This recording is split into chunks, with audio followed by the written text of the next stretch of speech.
Hello there guys. Since we're experiencing the last days of summer, I thought it would be a good idea to put together a small guide on what you should know before making a decision to buy a convertible. The reason I did that is because these days I find myself aboard a convertible and I noticed a couple of things about it that you should know before buying one. So the first thing on the list is to make sure you buy the correct convertible for you. The entire convertible segment or niche is split into two. 2-seaters and 4-seaters. Now 4-seaters are a lot more common and usually come with a small price tag. Of course there are exceptions on both sides of the discussion. 4-seater convertibles, or cabriolet as some people call them, reminiscent of the French term for a drop top, are cars like the Mini Cooper I'm driving today, the Audi A4, the BMW 4 Series, 6 Series. The 6 Series is more of a GT, but that's a different thing. And a lot more like Volkswagen Golf, EOS, and so on. On the other hand, we have the 2-seaters, which are usually called roadsters, or in their more luxurious and more performance-oriented guises, spiders. Those cars are the likes of the Audi R8 Spider, the Huracan, the Aventador, Lamborghinis, Ferraris, and on the other end of the spectrum we have the Mazda Miata MX-5, which everyone loves and comes with a rather small price tag.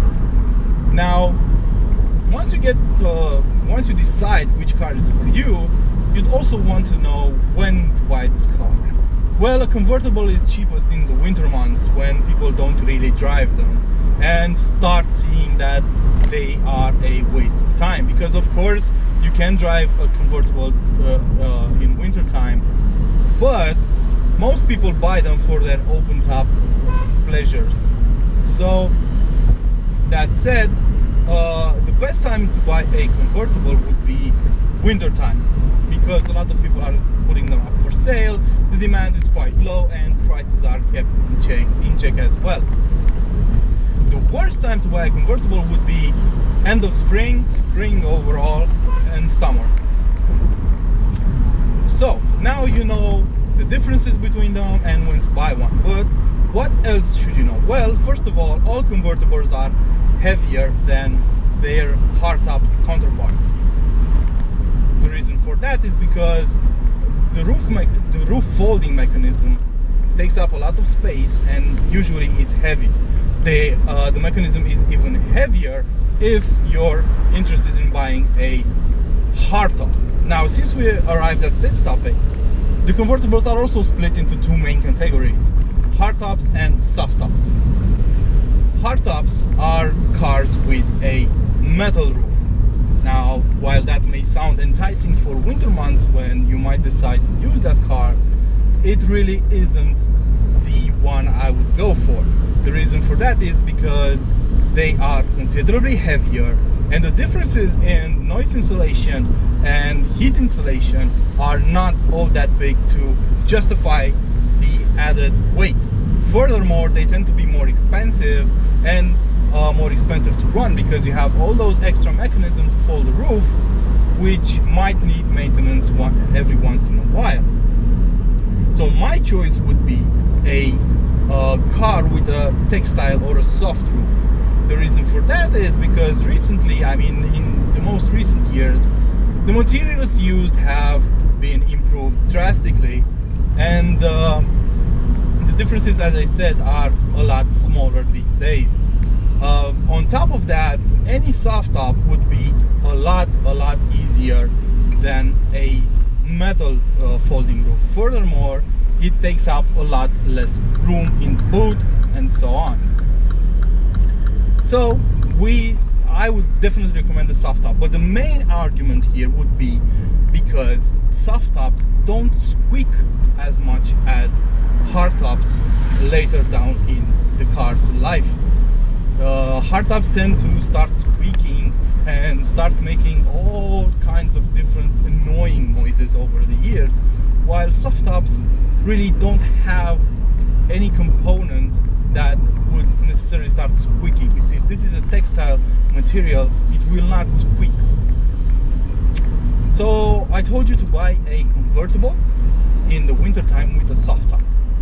Another thing you should know is the fact, and some people just don't realize this, but driving a convertible in busy streets and around town leads to a lack of intimacy inside.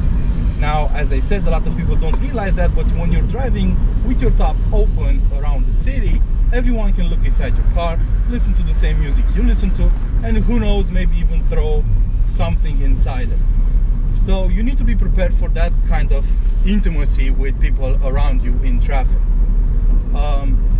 Another thing you should know is that the practicality of the car isn't all that great, and the cars aren't as maneuverable and as fun to drive as their hardtop alternatives.